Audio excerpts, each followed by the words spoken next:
നടത്തിയിരുന്ന പ്രദേശങ്ങൾ ഒന്ന് ഇസ്രായേലിലെ ജെറൂസലേം, അന്നത് ഫലസ്തീന്റെ ഭാഗമാണ്. 26 സ്വയം കച്ചവടം.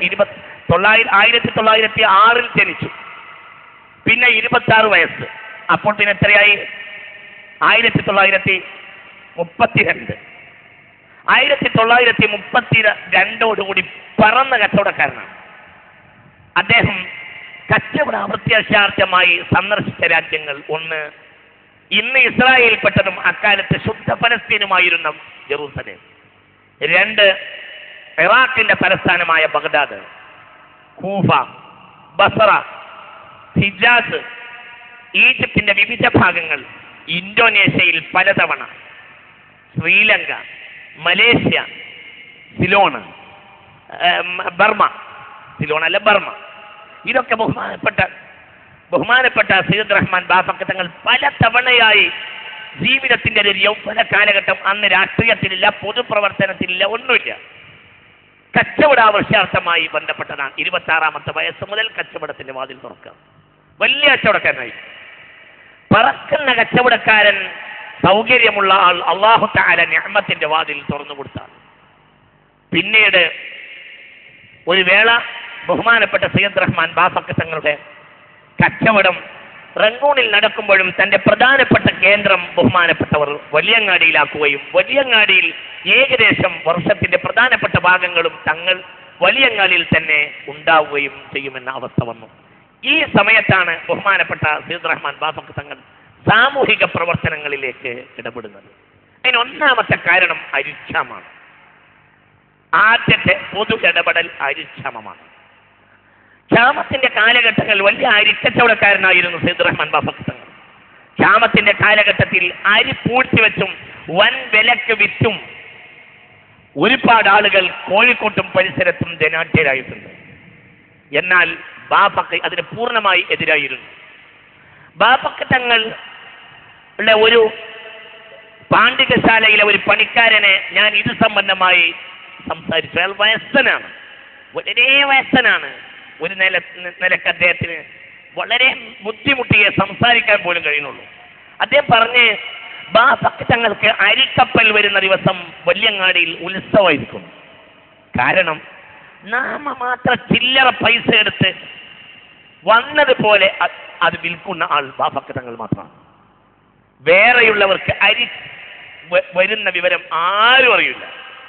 കാരണം അരിക്കച്ചവടത്തിൽ മുതലാളിമാരായ അനവധി ആളുകൾ ഇന്ന് കോഴിക്കോട്ടിന്റെ ഈ സമൃദ്ധമായ പല തറവാടുകളുടെയും അടിത്തറ പരിശോധിച്ചാൽ അവരിൽ പലരും അക്കാലത്തെ ക്ഷാമ കാലഘട്ടത്തിലെ അരിക്കച്ചവടത്തിൽ ജനങ്ങളെ പിഴിഞ്ഞെടുത്ത് മുതലാളിമാരാണ് ആയതാണ് എന്ന് കണ്ടെത്താൻ കഴിയും.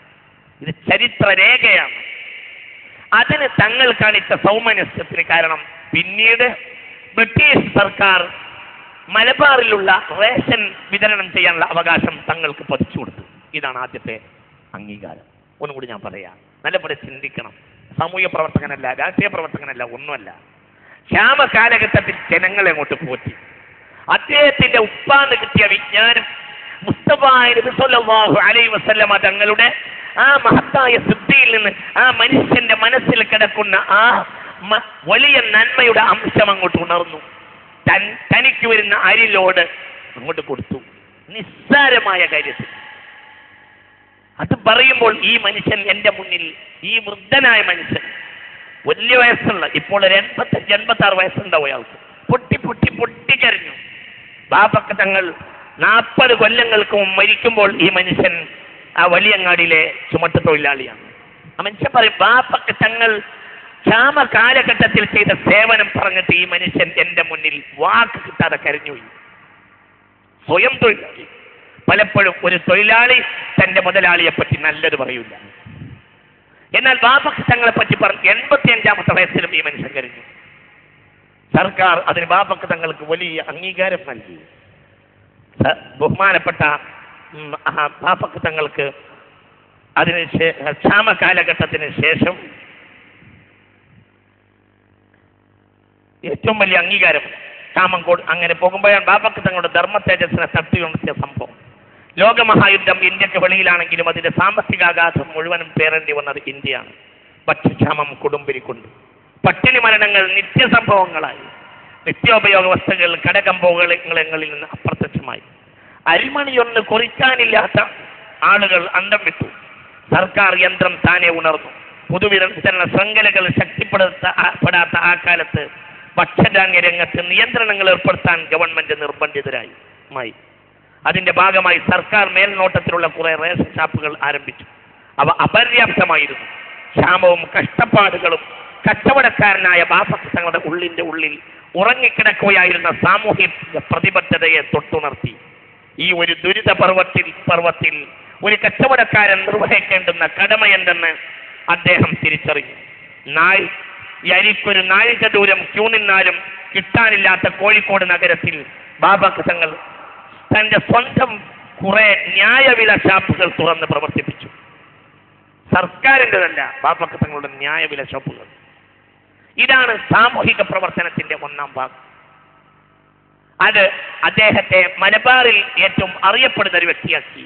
ആരുടെയെങ്കിലും പ്രശംസയ്ക്ക് വേണ്ടിയല്ല, ഇലാഹിന്റെ പൊരുത്തത്തിന് വേണ്ടി ബഹുമാനപ്പെട്ടവർ. അങ്ങനെയാണല്ലോ.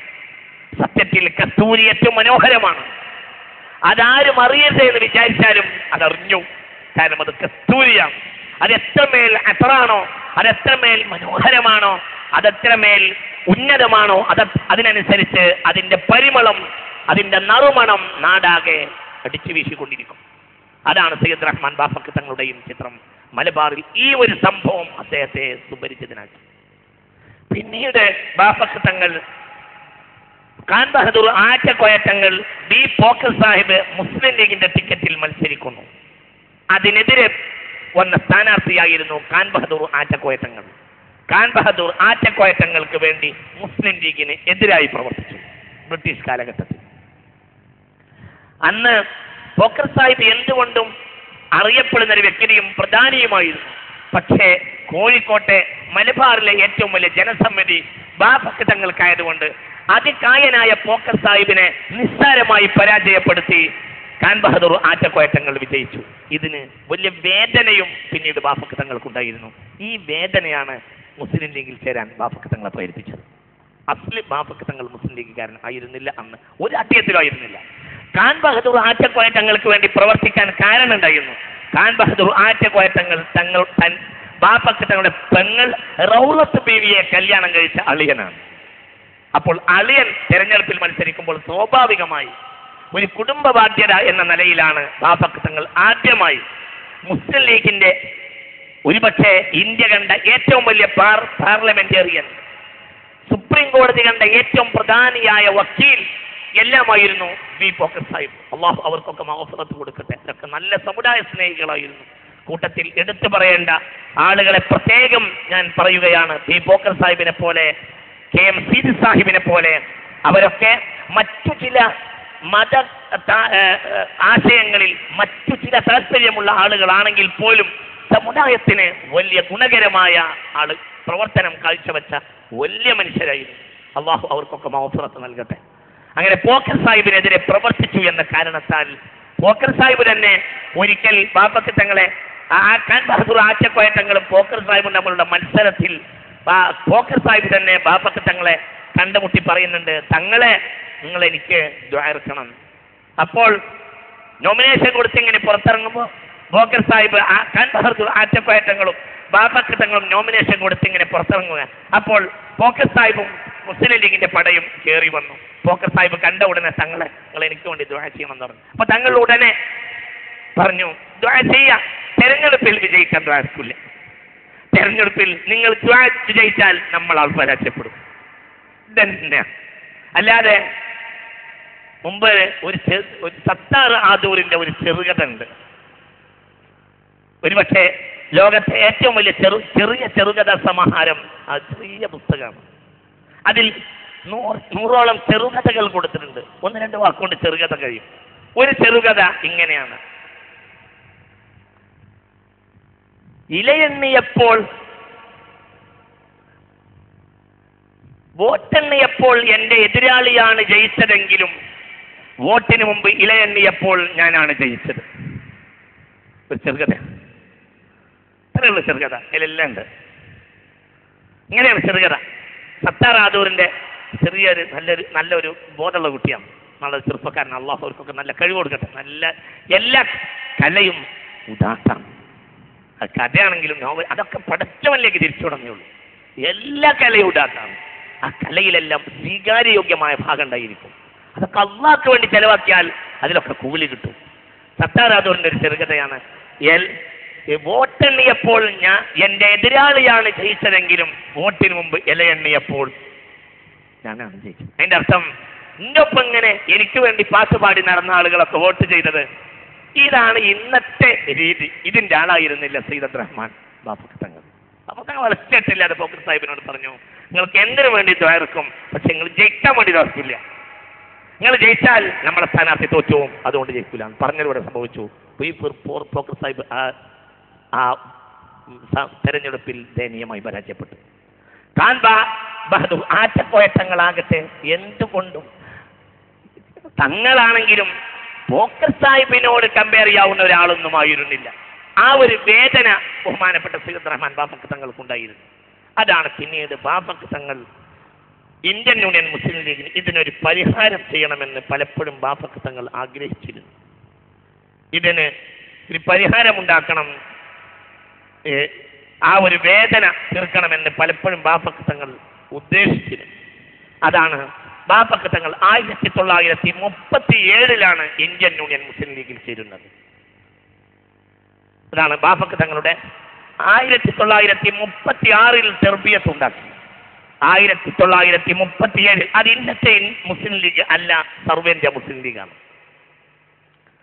1937 ബാഫഖ് തങ്ങൾ മുസ്ലിം ലീഗ് പ്രവർത്തകനായി. പിന്നീട് സ്വാതന്ത്ര്യവും വിഭജനവും വന്നപ്പോൾ സർവേന്ത്യ മുസ്ലിം ലീഗ്, ഇന്ത്യയുടെ നേതൃത്വത്തിലുണ്ടായിരുന്ന സർവേന്ത്യ മുസ്ലിം ലീഗ് പിരിച്ചുവിടപ്പെട്ടു. പിന്നീട് ഇന്ത്യയിൽ ശക്തമായ ഒരു മുസ്ലിം മുന്നേറ്റം രൂപപ്പെട്ടു വന്നു.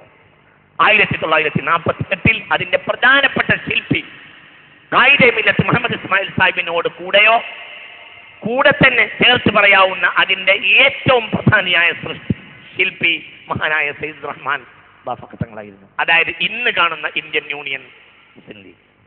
സർവേന്ത്യ മുസ്ലിം ലീഗിൽ വരുന്നത് 1937.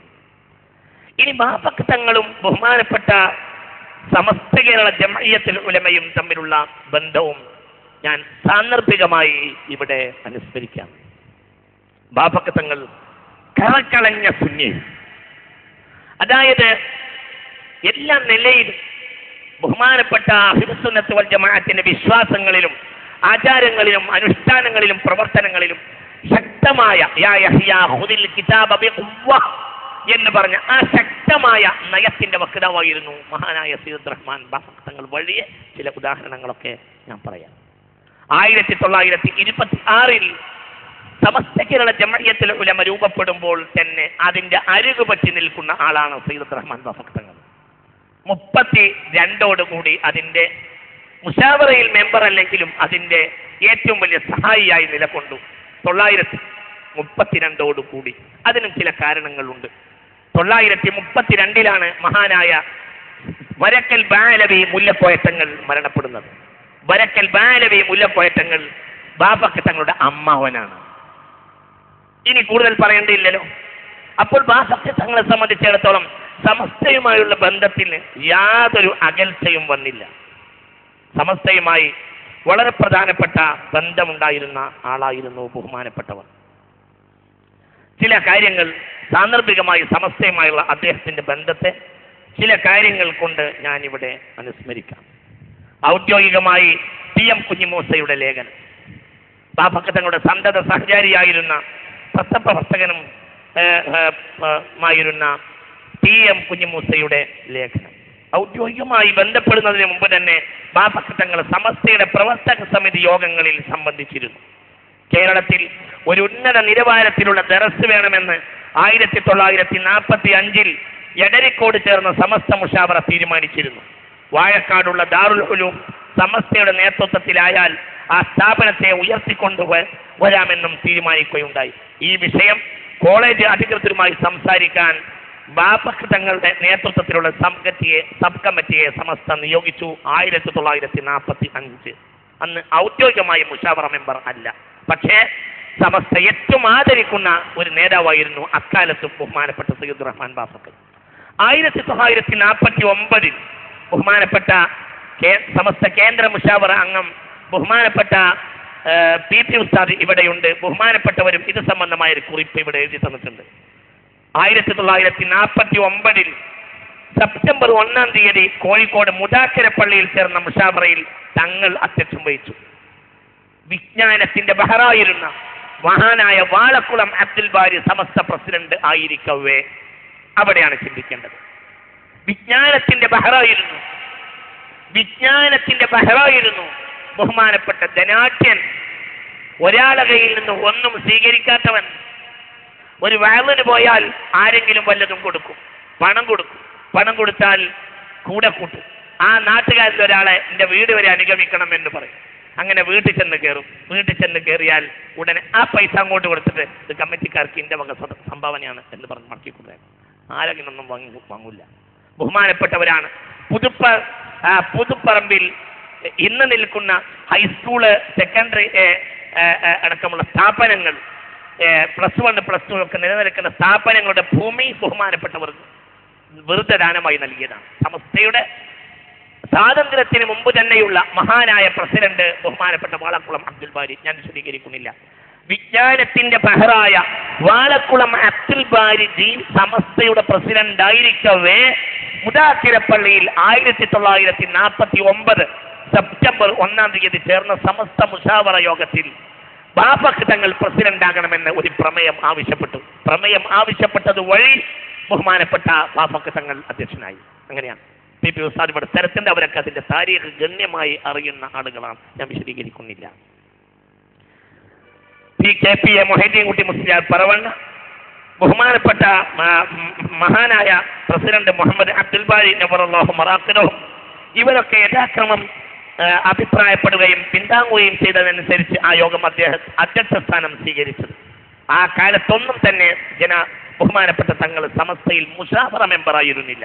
എന്നാലും ഏറ്റവും പ്രധാനമായ അംഗീകാരമുള്ള വ്യക്തിയായിരുന്നു സയ്യിദ് റഹ്മാൻ ബാഫഖ് തങ്ങൾ. സ്കൂളിൽ മതവിദ്യാഭ്യാസം നിഷ്കാസിതമാവുകയും മറ്റു സമുദായങ്ങളെ കുറിച്ചുള്ള പഠനം ചരിത്രകഥകളായി പിൻവാതിൽ കൂടി പ്രവേശിപ്പിക്കുകയും ചെയ്തപ്പോൾ ഇവിഷയകമായി ചിന്തിക്കാൻ സമസ്ത നിർബന്ധിതമായി. അതായത് മതപഠനം സ്കൂളിൽ ഇല്ലാതെയായി. എന്നാലോ മറ്റു പല മതങ്ങളുടെയും പല വിഷയങ്ങളിലും പല കുറിപ്പുകളോ പല കഥകളോ ആയിട്ട് അവരുടെ മതവിഷയങ്ങളെല്ലാം പഠിപ്പിക്കപ്പെടുകയും ചെയ്തു. ഇതിനെതിരെ ബഹുമാനപ്പെട്ട സമസ്ത കേരള ജംഇയ്യത്തുൽ ഉലമ 950 കാലഘട്ടങ്ങളിൽ സടകുടഞ്ഞെണീറ്റു. അതിന്റെ പിന്നിൽ കാര്യമായി പ്രവർത്തിച്ച ആൾ സയ്യിദ് റഹ്മാൻ ബാഫഖിയാണ്. ഇങ്ങനെ പറയാം, ബാഫഖ് തങ്ങളാണ് വിദ്യാഭ്യാസ ബോർഡിന്റെ ശില്പി. ആദ്യത്തെ മൂലധനം 1500 ഉറുപ്പികയാണ്. അത് ബാഫഖ് തങ്ങൾ, ഈ ആദ്യത്തെ മൂലധനം ബാഫഖ് തങ്ങൾ വഅള് പറയിപ്പിച്ചുണ്ടാക്കിയതാണ്. കൊയിലാണ്ടിയിൽ ഒരു മതപ്രസംഗ പരമ്പര സംഘടിപ്പിക്കുകയും ആ പ്രസംഗവേദിയിൽ ശ്രോതാക്കളോട് പണം പിരിക്കുകയും ചെയ്തുകൊണ്ട് ബാഫഖ് തങ്ങൾ ഇസ്ലാം മത വിദ്യാഭ്യാസ ബോർഡിന്റെ പ്രാഥമിക പ്രവർത്തനങ്ങൾക്ക് ആവശ്യമായ മൂലധനം കണ്ടെത്തി. ഒരാഴ്ച കൊണ്ട് 1500 ഉറുപ്പിക ബഹുമാനപ്പെട്ടവർ ശേഖരിച്ചു. അന്നത്തെ സ്ഥിതിക്ക് അതൊരു വലിയ സംഖ്യ തന്നെ ആയിരുന്നു. അന്ന് വിദ്യാഭ്യാസ ബോർഡ് രൂപീകരിക്കുമ്പോൾ അതിന്റെ പ്രസിഡന്റ് അയനിക്കാട് ഇബ്രാഹിം മുസ്ലിയാൻ ആരായിരുന്നു. നവറല്ലാഹു മർഖദ. ബഹുമാനപ്പെട്ട മഹാനായ ബാഫഖ് തങ്ങൾ അതിന്റെ ഖജാൻജിയായി. പിന്നെ മരണം വരെ വിദ്യാഭ്യാസ ബോർഡിന്റെ ഖജാൻജി, സമസ്ത കേരള ഇസ്ലാം മത വിദ്യാഭ്യാസ ബോർഡിന്റെ ഖജാൻജിയായിരുന്നു സയ്യിദ് റഹ്മാൻ ബാഫഖി. ശരി, ഈ കൂട്ടത്തിൽ ഒരു കാര്യം കൂടി എടുത്തു പറയേണ്ടതാണ്. ബാഫഖ് തങ്ങൾ നേതൃത്വം നൽകിയ ഒരു വിദ്യാഭ്യാസ ബോർഡ് വന്നപ്പോൾ പിന്നെ അതിൽ മറുത്തൊന്നും ചിന്തിക്കാൻ മലയാളികൾക്ക് കഴിഞ്ഞില്ല.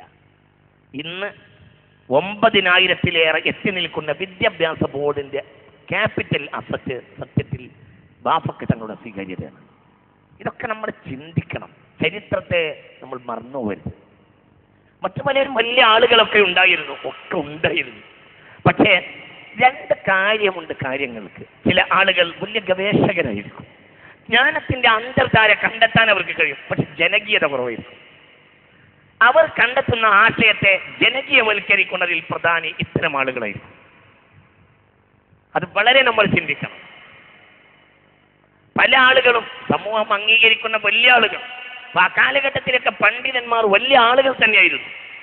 പക്ഷേ ഒരു നിലക്ക് ജനസമ്മതനും സ്വീകാര്യനും എല്ലാ നിലയിലും ഏറ്റവും പ്രധാനിയായി ബഹുമാനപ്പെട്ട ബാഫഖ് തങ്ങളായിരുന്നു.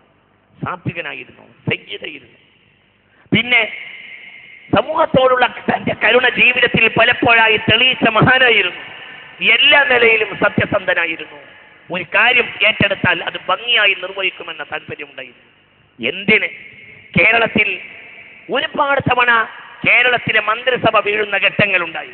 അപ്പോഴെല്ലാം വി ഗിരി അടക്കം, വിശ്വനാഥൻ അടക്കം പല സന്ദർഭങ്ങളിലും ഒരു തീരുമാനത്തിന് വേണ്ടി കാത്തുനിന്നത് ബഹുമാനപ്പെട്ട ബാഫഖ് തങ്ങളെയാണ്. കേരള ചരിത്രത്തിൽ 970 മുതൽ വന്നിട്ടുള്ള സുശക്തമായ ഒരു സർക്കാർ ഉണ്ട്. ബാഫഖ് തങ്ങൾ ഭരിക്കുമ്പോഴും ആ സർക്കാർ തന്നെയാണ് കേരളം ഭരിക്കുന്നത്. ആ സർക്കാരിന്റെ നേതൃത്വം സി അച്യുതമേനോനായിരുന്നു. കേരളം കണ്ട ഏറ്റവും പ്രധാനിയായ ഒരു മുഖ്യമന്ത്രി അച്യുതമേനോനാണ് എന്ന് വേണമെങ്കിൽ പറയാം. ഏറ്റവും വലിയ സത്യസന്ധനായിരുന്നു.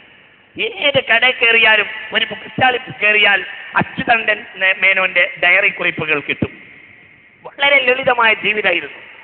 കേരളത്തിന് ഞാൻ ഒരു പ്രത്യേക ഘട്ടത്തിൽ കേരളത്തിലെ മന്ത്രിസഭ തകർന്നു വീണപ്പോൾ മഹാനായ സയ്യിദ് റഹ്മാൻ ബാഫഖ് തങ്ങളോട് പത്രക്കാർ ചോദിച്ചു, ഇനി പ്രസിഡന്റ് രാജ്ഭവനിൽ നിന്ന് ഉപദേശക ഭരണം ഉണ്ടാകുമോ എന്താണ്? അപ്പോൾ പറഞ്ഞു, ഒന്നാം തരം ഒരു മുഖ്യമന്ത്രിയെ ഞാൻ കൊണ്ടുവരും. അന്ന് ബഹുമാനപ്പെട്ട സയ്യിദ് റഹ്മാൻ ബാഫഖ് തങ്ങൾ ഔക്കാദർ കുട്ടിനഹയുടെ ക്വാർട്ടേഴ്സിൽ ഇരുന്ന് തിരുവനന്തപുരത്ത് വെച്ച് നേരെ ഫോൺ ചെയ്തു ഡൽഹിയിലേക്ക്. അന്ന് സി അച്യുതമേനോൻ ഡൽഹിയിലാണ്. സി അച്യുതമേനോൻ ഒറ്റപ്പാലത്ത് വന്നിറങ്ങിയപ്പോൾ പത്രക്കാർ ചോദിച്ചു, എന്തിനാണിപ്പോൾ നിങ്ങൾ ഡൽഹിയിലല്ലേ നിങ്ങളുടെ പ്രവർത്തന ഗോദ, നിങ്ങൾ എന്തിനാണ് ഇങ്ങോട്ട് വന്നത്? അപ്പോൾ പറഞ്ഞു, ഒരാൾ എന്നെ വിളിച്ചിട്ടുണ്ട്, കൊയിലാണ്ടിക്കാരൻ, അവിടെ പോയി ചോദിച്ചോളൂ എന്ന് പറഞ്ഞു. അഥവാ മരണം വരെ പ്രാഥമിക, അതായത് ഹൈസ്കൂളിൻ്റെയോ ഇന്ന് കാണുന്ന ഇംഗ്ലീഷിൻ്റെയോ ഒരു സൗകര്യവും ഉണ്ടാകാതിരുന്ന, ഒരു വിദ്യാഭ്യാസവും ഒരു ഹൈസ്കൂളിൻ്റെയോ മറ്റൊരു ഭൗതിക വിദ്യാലയത്തിൻ്റെയോ മുറ്റം പോലും കാണാത്ത മനുഷ്യൻ സയ്യിദ് റഹ്മാൻ ബാഫഖ് തങ്ങളാണ് മരണം വരെ കേരളത്തിന്റെ ഏറ്റവും പ്രധാനപ്പെട്ട രാഷ്ട്രീയ ചലനങ്ങളുടെ ചാലക ശക്തിയായിരുന്നത് എന്നത് അവിതർക്കിതമായ ഒരു യാഥാർത്ഥ്യമാണ്. ഇതാണ് ഇൻ തൻസുറുല്ലാഹ യൻസുറുക്കും. അള്ളാഹുവിനെ ആര് സഹായിച്ചാലും അള്ളാഹു സഹായിക്കും. ഞാൻ ആ ഭാഗത്തേക്ക് വരാം. ഇതൊക്കെ നമ്മൾ പഠിക്കണം. നമുക്കൊന്നും കഴിയുന്നില്ല. എല്ലാം നമ്മുടെ കയ്യിലുണ്ട്, എല്ലാം ഉണ്ട്. ഞാൻ ഇന്നലെ പറഞ്ഞല്ലോ,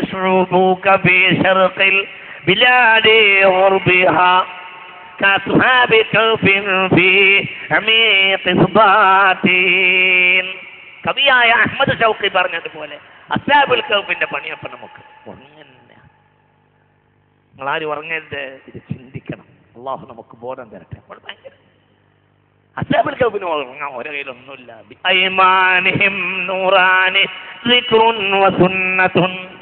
ഖുർആനും സുന്നത്തും കൈ പിടിച്ചുറങ്ങുന്ന ജനതയാണ്. എന്നാൽ ഒരു മനുഷ്യൻ ഒന്നുമില്ല. മൂല്യരാണോ? അല്ല. ഭൗതിക വിദ്യാഭ്യാസം ഉണ്ട്? ഇല്ല, ഒന്നുമില്ല. മുമ്പ് സീതി ഹാജി പറഞ്ഞല്ലോ, കണ്ടം മുറി ഇംഗ്ലീഷ് പഠിച്ചിരുന്നു സീതി ഹാജി, നമ്മളെ നാട്ടുകാരൻ. പിന്നെ അദ്ദേഹം ഫലിതമായി പറഞ്ഞേ, ഞാനും നയനാരും ഇംഗ്ലീഷ് പഠിച്ചപ്പോൾ പൊറുതിമുട്ടിയാണ് ബ്രിട്ടീഷുകാർ ഇന്ത്യ വിട്ടുപോയത്. അതുപോലുണ്ടായിരുന്നില്ല. പക്ഷേ ഇന്ത്യ രാജ്യം ആ മനുഷ്യന്റെ കയ്യിലെ, ബാഫഖയുടെ കയ്യിലെ. അതാണ് പാഠം. നമുക്കെല്ലാം ഉണ്ട്. നമ്മളെ ഈ കൂട്ടത്തിൽ IAS പഠിക്കുന്നവർ ഈ കൂട്ടത്തിലുണ്ടാവും, ഇഷ്ടംപോലെ ഉണ്ടാവും. പലരും പല പരിപാടിയും കഴിയുമ്പോൾ IAS എൻട്രൻസ് എഴുതാൻ പോവാണ് ദ്വാരക്കടയെന്ന് പറഞ്ഞ അനവധി സദസ്സുകൾ ഞാൻ കാണാറുണ്ട്. നല്ല ചെറുപ്പക്കാർ എല്ലാം ഉണ്ട്, എല്ലാം ഉണ്ട്, എല്ലാം ഉണ്ട്. കലക്ടർമാരുണ്ട്.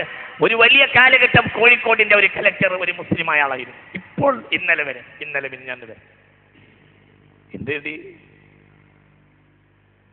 നേടി? പൂട്ടിക്കടന്ന ഒരു മാറാട് പള്ളി പോലും തുറപ്പിക്കാൻ കഴിഞ്ഞില്ല. അതൊരു ദുഃഖമായി ഇപ്പോഴും അവശേഷിപ്പിക്കുകയാണ്. ഇതൊക്കെ അവശേഷിക്കുകയാണ്. ഒരു കാര്യം തെളിവാണ്, നമ്മുടെ കലക്ടർമാർ ആ കസേരയിൽ നിന്ന് ഒരു സ്വജനപക്ഷപാതവും ചെയ്യില്ല എന്നതിനുള്ള ഒരു തെളിവാണ് PB സലീമിന്റെ അദ്ദേഹം ഇവിടെ കലക്ടറായിരുന്നു. ഞാൻ അദ്ദേഹത്തെ പലതവണ ഇത് സംബന്ധമായി കണ്ടിട്ടുണ്ട്. പക്ഷെ അദ്ദേഹത്തിനൊന്നും ചെയ്യാൻ കഴിഞ്ഞില്ല. മാറാട് പൂട്ടിക്കിടക്കുന്ന പള്ളി തുറന്നില്ല. എന്നാലോ ഇവിടെ ഒരു മനുഷ്യൻ ഒന്നുമില്ല, ഒന്നും ആ മനുഷ്യൻ അറിയില്ല. പണ്ഡിതനാണോ? അല്ല. 12 വയസ്സിന് മുമ്പ് കുറച്ചു കാലം ഇവിടെ പള്ളിയിലുണ്ടായിരുന്നു, വെളിയങ്കോട് പള്ളിയിലുണ്ടായിരുന്നു. അക്കാലത്ത് ഈ മൊയ്ദ് മൗലവി അവിടെ ഒരു ഓത്തുപള്ളി നടത്തുന്നുണ്ട്. അക്കാലത്ത് മൊയ്ദ് മൗലവിയുമായി പലതവണ സംസാരിച്ചിട്ടുണ്ട്, ഈ മൊയ്ദ് മൗലവിയുമായി. അങ്ങനെ സ്വാതന്ത്ര്യബോധവും രാഷ്ട്രീയ ബോധവും കുറച്ച് തലയൊക്കെ ക്ലിക്കായി കയറിയിട്ടുണ്ട്. അതാണ് പിന്നീട് വികസിച്ച് പുറത്തിയാടിയത്. ഇങ്ങനെയൊക്കെയായിരുന്നു മനുഷ്യൻ. എന്നാ പിന്നെ എല്ലാ നല്ല കാര്യത്തിനും ആ മനുഷ്യൻ നേതൃത്വമായി വന്നു. നമ്മൾ ചിന്തിക്കുക. എല്ലാം ബഹുമാനപ്പെട്ടവര് വിദ്യാഭ്യാസ ബോർഡിന്റെ ശില്പിയായിരുന്നു ആ മനുഷ്യൻ ചെയ്ത സേവം. പണ്ഡിതനാണോ? അല്ല. എന്നാൽ പണ്ഡിതന്മാർക്ക് മുമ്പേ നടന്ന ആളായിരുന്നു, വലിയ ആളായിരുന്നു. കേരളത്തിലുണ്ടായ ഒരുപാട് പള്ളി ദർസുകൾ ബഹുമാനപ്പെട്ട സയ്യിദ് റഹ്മാൻ ബാഫഖ് തങ്ങൾ ഉണ്ടാക്കിയത്. സമസ്ത കേരള ജംഇയ്യത്തുൽ ഉലമ അതിൻ്റെതായ ഒരു വെല്ലൂർ ബാക്കിയാത്തിനോട് കിടപിടിക്കുന്ന ഒരു ഉന്നതമായ ദീനീ കലാലയം കേരളത്തിൽ ഉണ്ടാക്കാൻ ബഹുമാനപ്പെട്ട സമസ്ത കേരള ജംഇയ്യത്തുൽ ഉലമ തീരുമാനിച്ചു. അതിനുവേണ്ടി ബാഫഖ് തങ്ങളിലേക്കാണ് എല്ലാ കണ്ണുകളും പോയത്. എല്ലാ കണ്ണുകളും ബാഫഖ് തങ്ങളിലേക്ക് തിരിഞ്ഞപ്പോൾ തങ്ങൾ പറഞ്ഞു, സമസ്ത എന്നെ ഏൽപ്പിക്കുകയാണെങ്കിൽ ഉത്തരവാദിത്തം അള്ളാഹിന്റെ സഹായത്തോടെ ഞാൻ നിർവഹിക്കും. അതാണ് ബഹുമാനപ്പെട്ട പട്ടിക്കാട് ജമിയാനുരിയ. അതാണ് കറാച്ചി ബാപ്പു ഹാജി കൊടുത്ത ആ മുതല്. കറാച്ചി ബാപ്പു ഹാജിയുടെ സമ്പത്ത്, ബാഫഖ് തങ്ങളുടെ ആത്മാർത്ഥമായ പ്രവർത്തനങ്ങൾ 7000-ഓളം ഫൈസിമാർ പുറത്തിറങ്ങിക്കഴിഞ്ഞു. ലോകത്തിന്റെ വിവിധമായ ഭാഗങ്ങളിൽ അവർ പഠിപ്പിച്ചുകൊണ്ടിരിക്കുന്നു. പല ആളുകൾ മരണപ്പെട്ടുപോയി. പല ആളുകളും ഇപ്പോൾ പട്ടിക്കാട് ജാമിഅനൂരിയയിലെ പ്രിൻസിപ്പാളായ ബഹുമാനപ്പെട്ട പ്രൊഫസർ ആലിക്കുട്ടി മുസ്ലിയാർ ഇവിടെ വന്നിരുന്നു. ആദ്യകാല ഫൈസിയാണ്. കേരളത്തിലെ ലോകത്തിന്റെ തന്നെ ഗതി നിയന്ത്രിച്ച ഒരു ഫൈസി പടയണി സമസ്ത മുഷാവറയിലെ വളരെ പ്രധാനപ്പെട്ട അംഗങ്ങളിൽ ഒരാളായ ബഹുമാനപ്പെട്ട പി ഉസ്താദ് ഫൈസിയാണ് ഈ വേദിക്ക് പരിസരത്തുണ്ട്. ഇതിനെല്ലാം അടിസ്ഥാന കാരണക്കാരൻ മഹാനായ സയ്യിദ് റഹ്മാൻ ബാഫഖ് തങ്ങളാണ്. പണ്ഡിതനാണോ? അല്ല. ഒരു കച്ചവടക്കാരൻ. നമ്മൾ ചിന്തിക്കണം. അല്ലാഹു സുബ്ഹാനഹു വ തആല ഞാനതിന്റെ ചില ഭാഗങ്ങൾ മാത്രം. ഇതാണ് 9000-ഓളം നീണ്ടു കിടക്കുന്ന ആ കാലഘട്ടത്തിലാണ് കേരളം മുഴുവനും ഗ്രാമാന്തരങ്ങളിൽ 950 കാലഘട്ടങ്ങളിൽ മദ്രസക്ക് അംഗീകാരമുണ്ടായി. എവിടെയും അംഗീകാരമുണ്ടായി. എവിടെയും ആയിരക്കണക്കായ കുട്ടികൾ പഠിച്ചു. ഒരു സർവകലാശാലക്ക് സമമായ ഒരു മദ്രസയുണ്ടായി ബുസ്താനുൽ ഉലൂം വടകരയിൽ. അതൊക്കെ ബാഫഖ് തങ്ങളുടെ പ്രവർത്തന ഗോതയാണ്. ഇന്നും ഒരു സർവകലാശാലയിൽ പഠിക്കുന്നത് പോലെ ആയിരക്കണക്കായ കുട്ടികളാണ് അവിടെ പഠിച്ചുകൊണ്ടിരിക്കുന്നത്. ഇതെല്ലാം ബാഫഖ് തങ്ങളുടെ ഈറ്റില്ലം, ബാഫഖ് തങ്ങളുടെ പ്രവർത്തന ഗോത, അതിന്റെ ആത്മാർത്ഥതയും അതിന്റെ വികസനവുമായിരുന്നു. അള്ളാഹു നമുക്ക് തൗഫീഖ് നൽകട്ടെ. ഞാൻ ഒരുങ്ങിയിരിക്കും. ഇനി കുറച്ച് പണി തരാൻ പോവാണ് ഞാൻ. എല്ലാവരും മനസ്സിലേക്ക് നല്ല കുറച്ച് കാര്യങ്ങൾ. എങ്ങനെ സുന്നിയാകണം, എങ്ങനെ ലീഗാകണം, ഏത് തരം സുന്നിയും ഏതു തരം ലീഗുമാണ് ഇവിടെ ബാഫഖ് തങ്ങൾ പ്രചരിപ്പിച്ചത്. അതാണല്ലോ നമ്മൾ അടിത്തറ. അത് ഇനി കുറച്ച് കാര്യങ്ങളിലൂടെ അള്ളാഹിന്റെ തൗഫീഖിനാൽ ഞാൻ ഒന്ന് വരച്ച് കാണിച്ചു തരാം. അള്ളാഹു തൗഫീഖ് തരട്ടെ. എല്ലാവരും വളരെ ചിന്തിക്കണം. ഇന്നിപ്പോൾ നമ്മൾ 2 വഴിക്ക് തിരിഞ്ഞുപോയി. ദീന രംഗത്തുള്ളവർക്ക് രാഷ്ട്രീയം വേണ്ട, രാഷ്ട്രീയ രംഗത്തുള്ളവർക്ക് ദീന് വേണ്ട. ഇങ്ങനത്തെ ഒരു തരം ചേരിതിരിവ് ഇങ്ങനെ വളരെ വർദ്ധിച്ചുകൊണ്ടിരിക്കുകയാണ്. ഒരു സമയമില്ലാത്ത ആളായിരുന്നു ബാഫഖ് തങ്ങൾ. പക്ഷേ ആ മനുഷ്യന് എല്ലാ കാര്യത്തിനും സമയം ഉണ്ടായിരുന്നു. ഇനി ബാഫഖ് തങ്ങളുടെ വ്യക്തിപരമായ ദീനി ജീവിതമാണ് ഞാൻ പറയാൻ പോകുന്നത്. ഇതെല്ലാവരും മനസ്സിലാക്കണം. 1 വ്യക്തിപരമായ ജീവിതം, 2 മറ്റു ആശയങ്ങളിലുള്ളവരോടുള്ള അദ്ദേഹത്തിന്റെ സമീപനത്തിന്റെ കാഴ്ചപ്പാട്. ഇതൊക്കെയാണ് ഇനി ഞാൻ ഇവിടെ വിശദീകരിക്കുന്നത്. അള്ളാഹു നമുക്ക് തൗഫീഖ് തരട്ടെ. 1, ജമാഅത്ത് ഒഴിവാക്കുന്ന ഒരു പരിപാടി ഇല്ല. 1, നിസ്കാരത്തിന് നേരം വൈകുന്ന ഒരു പരിപാടി ഇല്ല. ജമാഅത്ത് ഒഴിവാക്കുന്ന ഒരു സമയമില്ല. അങ്ങനെ പരിപാടിയില്ല. അപ്പോഴും അള്ളാന്റെ കൂടെ തന്നെ ഇരിക്കും. നമുക്ക് തൗഫീഖ് തരട്ടെ. പഠിക്കേ. നമ്മൾ വലിയ വലിയ ആളുകളെ പേരിലേക്ക് ചേർത്ത് പറയും. അവർ നമ്മളെ മുന്നിൽ ബന്ധം ഉണ്ടാവില്ല. നമ്മൾ കണ്ണിയത്തിൻ്റെ ആളാന്ന് പറയും.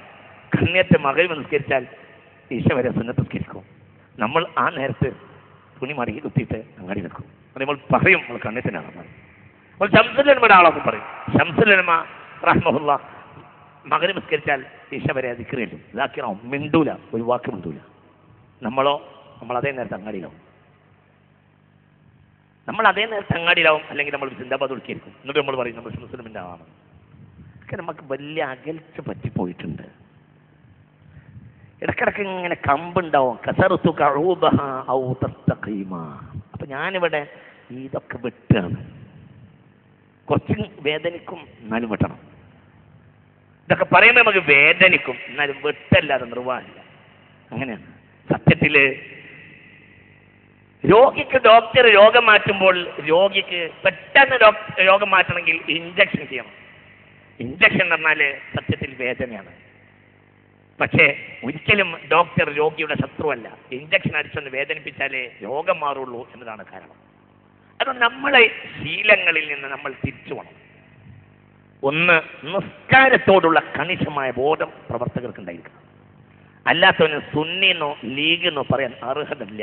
കാരണം ഇതൊക്കെ ഈ രൂപത്തിൽ ജനകീയമാക്കിയ ഇതിൻ്റെ ആദിമ ശില്പിയുടെ നേതൃത്വം നമ്മൾ കണ്ടതിൽ ഏറ്റവും മഹാനായ ആൾ ബാഫക്കയാണ്. അവർ നമ്മളെ ബാപ്പയാണ്. നിസ്കാരത്തോടെ നമുക്ക് ബന്ധം ഉണ്ടാവും. അത് നിസ്കാരം വലിയ വിഷയം തന്നെയാണ്, വലിയ ചരിത്രമാണ് ബാഫക്ക് തങ്ങൾ നിസ്കാരം. ജമാഅത്തിൽ കാരണം അല്ലാഹുവോട് ബന്ധം ഉണ്ടാവണമെങ്കിൽ ഒരു മനുഷ്യന് നിസ്കാരം ഉണ്ടാവണം. അല്ലാഹു തൗഫീഖ് തരട്ടെ. മനസ്സ് തുറന്ന് ആമീൻ പറയാൻ. ഞാൻ എന്തോട്ടേ നൊച്ചുണ്ടാക്കി ആമീൻ പറയണം എന്നൊരു ധാരണ ഉണ്ട് നമുക്ക്. അതൊക്കെ ഒഴിവാക്കിയിട്ട് മനസ്സിൻ്റെ ഉള്ളിൽ നിന്ന് പറയാം.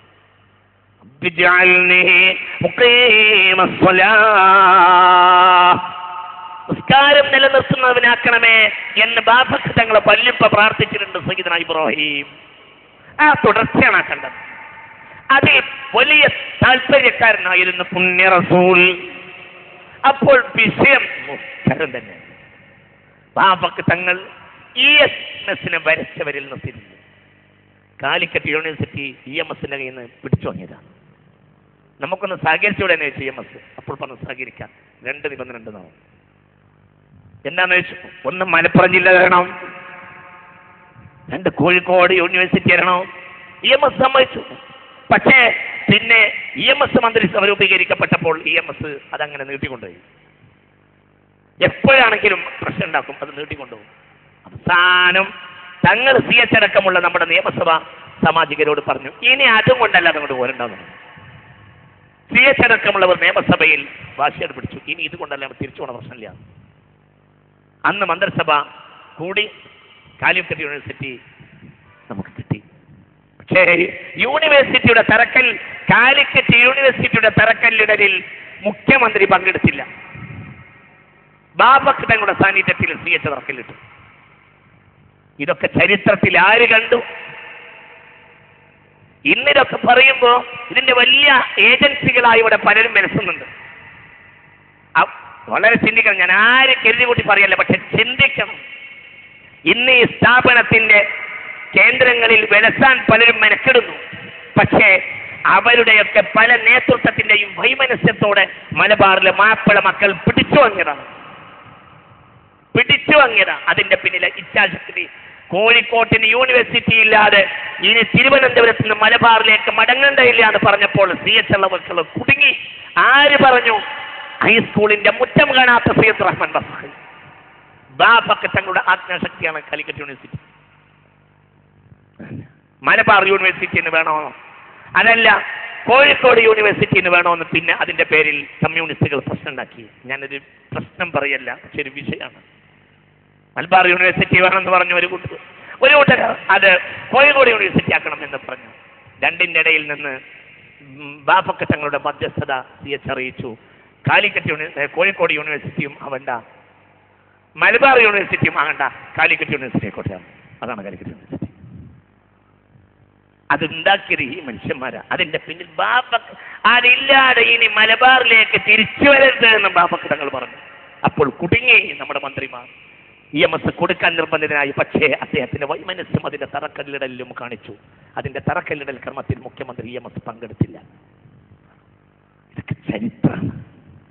നമ്മൾ ചിന്തിക്കണം. ഇതൊക്കെ നമ്മുടെ ഈ മനുഷ്യന് ഇതൊക്കെ നേടാൻ കഴിഞ്ഞത് എന്തുകൊണ്ട്? നേടാൻ കഴിഞ്ഞതിന്റെ ഏറ്റവും വലിയ കാര്യം ആ മനുഷ്യന് ഇലാഹായ പടച്ചവനോടുള്ള ബന്ധമാണ്. ഞാൻ മനുഷ്യന്റെ ഹൈബത്തിനെ ഞാൻ പറയാം, നിസ്കാരത്തിലേക്ക് കിടക്കുന്നതിന് മുമ്പ് ആ മനുഷ്യന്റെ ഹൈബത്ത്, ഒരു മനുഷ്യന്റെ ഹൈബത്ത്. ഇന്നലിൽ മുഅ്മിനീന നൂറൻ ഫിൽ ഖൽബ് വളിയാഅൻ ഫിൽ വജ്ഹ് വസഅതൻ ഫിൽ റിസ്ഖ് വമഹബ്ബതൻ ഫീ ഖുലൂബിൻ നാസ്. ഒരു മുഅ്മിനായ മനുഷ്യന് ഈമാൻ ഉണ്ടെങ്കിൽ 4 ഗുണമുണ്ടാവും.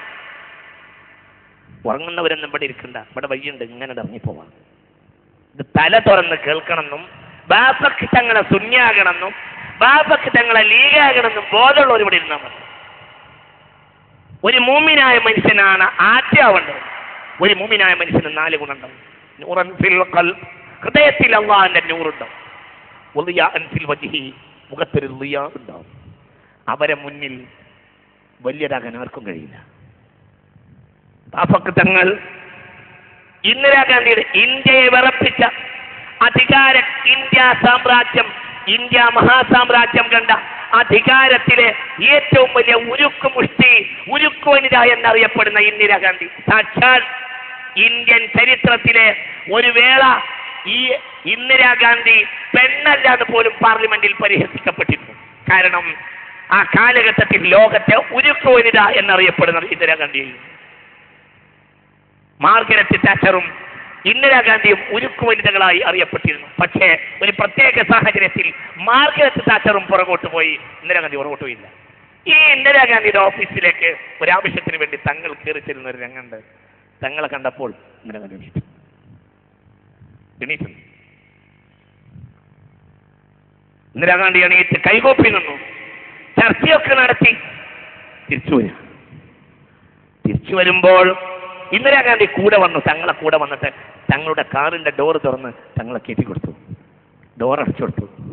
ഇന്ത്യ ഭരിക്കുന്ന ഇന്ദിരാഗാന്ധി, ഇന്ത്യൻ പ്രധാനമന്ത്രി, കൊയിലാണ്ടിക്കാരൻ, ABC അക്ഷരമാല ഒരു സ്കൂളിൽ ക്ലാസ്സിലിരുന്ന് പഠിക്കാത്ത മനുഷ്യന്റെ മുന്നിൽ വന്നിട്ട് പൂച്ചക്കുട്ടിയെ പോലെ വന്നിട്ട് കാറിന്റെ ഡോറ് തുറന്നു കൊടുത്ത് കയറ്റി വാതിലടച്ചു, കൈകൂപ്പി. പോയി കഴിഞ്ഞപ്പോൾ ഇന്ദിരാഗാന്ധിയുടെ സെക്രട്ടറി ചോദിച്ചു, അയ്യോ പ്രോട്ടോകോളിന് വളരെ എതിരായി പോയല്ലോ ചെയ്തത്. അപ്പോൾ പറഞ്ഞു, എനിക്കറിയാം, പക്ഷെ ഞാൻ വിചാരിച്ചതല്ല, അറിയാതായി പോയതാണ്, ഞാൻ അറിയാതെ ചെയ്തു പോയി, ഞാൻ അറിയാതെ എണീറ്റുപോയി, ഞാൻ അറിയാതെ കൂടെ നടന്നുപോയി, ഞാൻ അറിയാതെ കാറിന്റെ ഡോർ തുറന്നുപോയി, ഞാൻ അറിയാതെ കാറിന്റെ ഡോർ അടച്ചു കൊടുത്തു, എന്ന് ഞാൻ അറിയാതെയാ, ഞാൻ വിചാരിച്ചതല്ല എന്ന് പറഞ്ഞു. അതാണ് ഇന്നലിൽ മുഅ്മിനീന നൂറൻ ഫിൽ ഖൽബ് വളിയാഅൻ ഫിൽ വജ്ഹ് വസഅതൻ ഫിൽ റിസ്ഖ് വമഹബ്ബതൻ ഫീ ഖുലൂബിൻ നാസ്. കണ്ട ആരും സമ്മതിക്കും, അങ്ങനെയാണ്, അങ്ങനെയുള്ള വേഷമാണ്. ഞാൻ ഈ കൊല്ലം ബാഫക്ക് തങ്ങളെ പഠിച്ചു. അപ്പോൾ ബാഫക്ക് തങ്ങളെ വേഷത്തെ പറ്റി പഠിച്ചു. അപ്പൊ എനിക്ക് തോന്നി, ആ വേഷം ഇടാതെ ഈ തങ്ങളെ പറ്റി പറയാൻ പാടില്ല. എനിക്ക് ഞാൻ തോന്നി, ആരോടും നീളംകുപ്പായിടാൻ പറയുന്നു തങ്ങൾ. നീളംകുപ്പായിടുകയല്ല, തൊണ്ടക്ക് കുടുക്കിടുകണമെന്ന് തങ്ങൾക്ക് വാശിയായിരുന്നു. ഫുൾ ടൈം തൊണ്ടക്ക് കൊടുക്കുമ്പോൾ ബട്ടൺ ഉണ്ടാകാൻ ആളുകൾക്ക് വിഷമല്ലേ, തങ്ങൾക്കത് വാശിയായിരുന്നു. തങ്ങൾ കണ്ടവരൊക്കെ ഉപദേശിക്കാറുണ്ടായിരുന്നു, തൊണ്ട മറക്കണം. തൊണ്ട മറച്ച് വസ്ത്രമണിയുന്ന ആളായിരുന്നു പുണ്യ റസൂൽ സ്വല്ലല്ലാഹു അലൈഹി വസല്ലം. തൊണ്ട മറച്ച് വസ്ത്രമണിഞ്ഞാൽ രോഗങ്ങൾ കുറയും, തങ്ങളെ കണ്ടെത്തലാണ്. തൊണ്ട മറച്ച് വസ്ത്രമണി, കാരണം തൊണ്ടക്ക് കാറ്റ് വീണാൽ അനവധി രോഗങ്ങൾ ഉണ്ടാവും. അതുകൊണ്ടാണ് ഇംഗ്ലീഷുകാർ ടൈ കെട്ടാൻ തുടങ്ങിയത്, തങ്ങളുടെ ഉപദേശം. നമ്മൾ ടൈ കെട്ടണ്ട, നമുക്ക് മുസ്തഫ നബി സ്വല്ലല്ലാഹു അലൈഹി വസല്ലമയുടെ സുന്നത്ത് നടപ്പിലാക്കുക. തൊണ്ട മറച്ച് ഈ നീളം കുപ്പായം തങ്ങളെ സുന്നത്ത, തങ്ങളെ രീതിയാണ്. അത് എല്ലാവർക്കും അതാ രൂപത്തിലായിരുന്നു. തങ്ങൾ ഒരു സദസ്സിലേക്ക് കയറി ചെന്നാൽ തങ്ങളെ ആദരിക്കാത്ത ഒരാളുണ്ടാവില്ല. ഖായിദമില്ലത്ത് മുഹമ്മദ് ഇസ്മായിൽ സാഹിബ്, ഇന്ത്യൻ പാർലമെന്റ് അംഗം, പാർലമെന്റ് കാണാൻ വേണ്ടി ബഹുമാനപ്പെട്ട ബാഫക്ക് തങ്ങൾ കൗതുകത്തോടെ ചെന്നു. അപ്പോൾ എന്ത് വേണം, പാർലമെന്റിൽ കയറണമെങ്കിൽ ഏതെങ്കിലും MP യുടെ പ്രത്യേകമായ അനുമതിയും ടിക്കറ്റും വേണം. അങ്ങനെ ഇസ്മായിൽ സാഹിബ് പാർലമെന്റ് പ്രവർത്തനങ്ങൾ ഒക്കെ നടന്നുകൊണ്ടിരിക്കുന്ന സഭ കൂടുന്ന സമയത്ത് തങ്ങളുമായി ചെന്നു. പാർലമെന്റിന്റെ അകത്തേക്ക് കയറാൻ ഇസ്മായിൽ സാഹിബ് തന്നെ ടിക്കറ്റിന് വേണ്ടി ഓടി. ഇസ്മായിൽ സാഹിബ് ബാക്കിൽ ടിക്കറ്റിന് പോയിട്ടുണ്ട് എന്ന വർത്താനം തങ്ങൾ മനസ്സിലാക്കിയില്ല. തങ്ങൾ മുന്നോട്ട് നടന്നു. ഇസ്മായിൽ സാഹിബ് കൂടെ ഉണ്ടാവുമെന്നാണ് തങ്ങൾ വിചാരിച്ച് നടന്നു. ഹാളിലേക്ക് പ്രവേശിക്കുമ്പോൾ എമ്പാടും പോലീസുകാർ, സെക്യൂരിറ്റി. തങ്ങൾ കയറി ചെന്നപ്പോൾ സെക്യൂരിറ്റി മാറിക്കൊടുത്തു. ഏതോ മഹാനായ ഒരു മുസ്ലിം നാട്ടുരാജാവ് എഴുന്നള്ളാണ് എന്ന് തോന്നിപ്പോയി എന്ന് പിന്നീട് സെക്യൂരിറ്റിക്കാർ പറഞ്ഞു. തങ്ങളെ എന്ന് ബാക്കിൽ വിളിക്കുന്നുണ്ടായിരുന്നു ഇസ്മായിൽ സാഹിബ്. തങ്ങളത് കേട്ടില്ല. തങ്ങൾ നേരെ അങ്ങോട്ട് കയറി സഭന്റെ ഉള്ളിലേക്ക് കയറി. ഒരു ടിക്കറ്റ് വേണ്ടിയൊന്നുമില്ല. കാരണം ടിക്കറ്റ് എവിടെ ആ മോത്തേക്ക് നോക്കി ചോദിക്കാൻ കഴിയില്ല. അത് കുപ്പായത്തിന് മാത്രം അങ്ങോട്ട് വിചാരിക്കും വേണ്ട. അത് കുപ്പായം ആർക്കിടാം, കുപ്പായം ആർക്കും ഇടാം. ഇതിനെ കടലിന്റെ അക്കരെ കിടന്നാൽ കള്ളുടിക്കാൻ പോണവരും ഈ കുപ്പായം തന്നെ ഇടുന്നു.